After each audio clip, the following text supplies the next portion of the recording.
अच्छा लग रहा है इसको।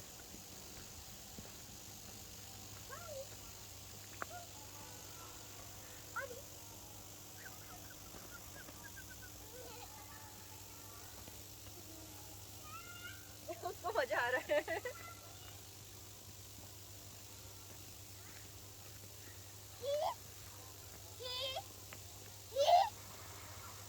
ही माँ